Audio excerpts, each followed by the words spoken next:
আমি জানি তো, জানি আমার উপর তোর অনেক অভিমান, অনেক অভিযোগ। কেন এতদিন দেখতে আসিনি, কেন এতটা দিন ধরে রেখেছি। আমি একটা স্বার্থপর মা। হ্যাঁ, অবশ্যই আমি একটা স্বার্থপর মা। নিজের সন্তানকে কাছে রাখি, কেন রাখতে পারি? কোন মুখে আসবো? তোর বাবা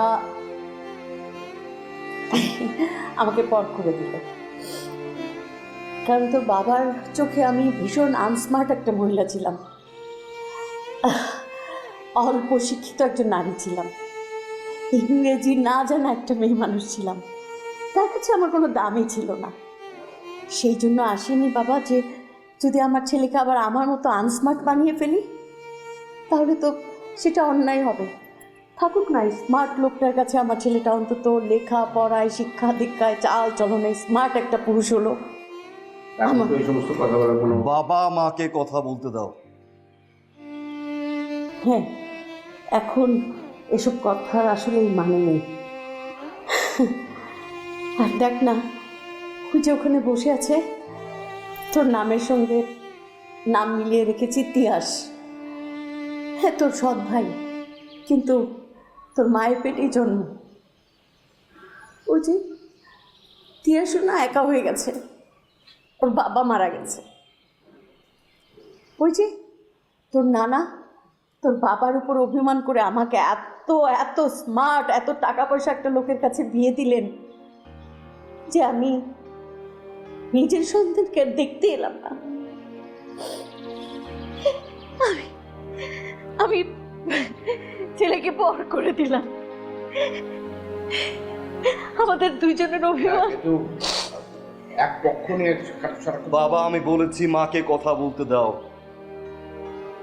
না, আপনি বলতে পারেন, আপনিও আমাকে দোষারোপ করতে পারেন।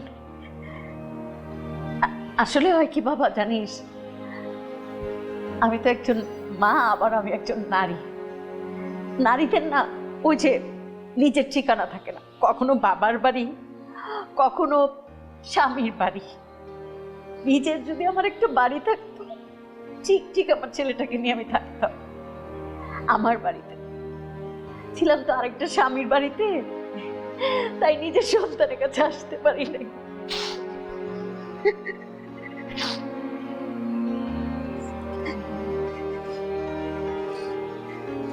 মাকে কথা বলতে দাও। তুই কি যাবি বাবা আমার সাথে? আমি ভীষণ একা, আমি আর তিয়াস, আমাদের খুব প্রয়োজন তোকে।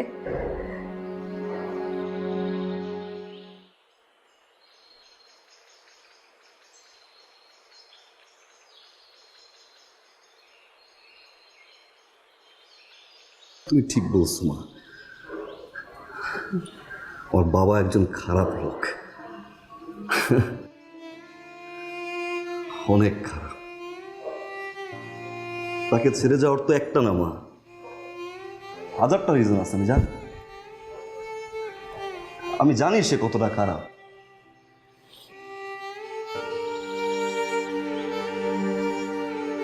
কিন্তু আমার কি দোষ ছিল?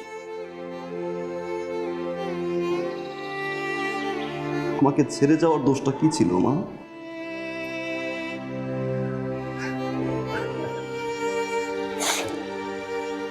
আজকে আমার 26তম জন্মদিন মা।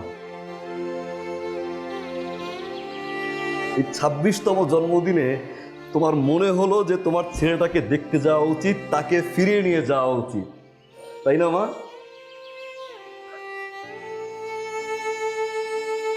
এতদিন মনে হয়নি মা? একটা বারও মনে হয়নি ছেলেটা কেমন আছে মা? আমার বারবার তোমার কথা মনে হতো মা।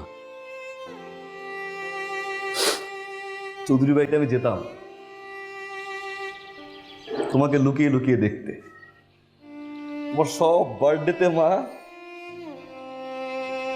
আমি তোমার দরজার সামনে কেক রেখে আসতাম, মালা রেখে আসতি। এই যে সেই মালা, চুড়ি,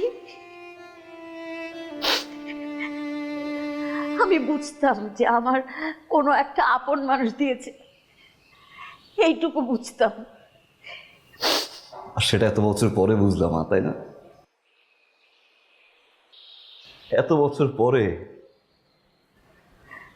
না রে বাবু, প্রতিটা ক্ষণে বুঝতাম, প্রতিটা মুহূর্তে বুঝতাম, কিন্তু ওই যে আমি অপারক ছিলাম।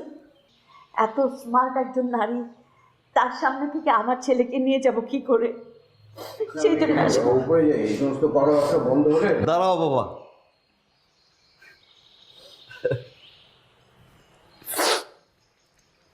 এত সুন্দর একজন নারীর সামনে থেকে নিজের ছেলেকে নিয়ে যাওয়ার জন্য মা তুমি আসতে পারোনি কোনো সময়? তুমি যে লোকটাকে মা আনস্মার্ট বলছো না, তুমি যে লোকটাকে মা খারাপ বলছো না, এই লোকটা বছরের পর বছর মা আমাকে সন্তানের মতো আদর করে গেছে। মা আজ পর্যন্ত কখনো আমার মায়ের বাবাকে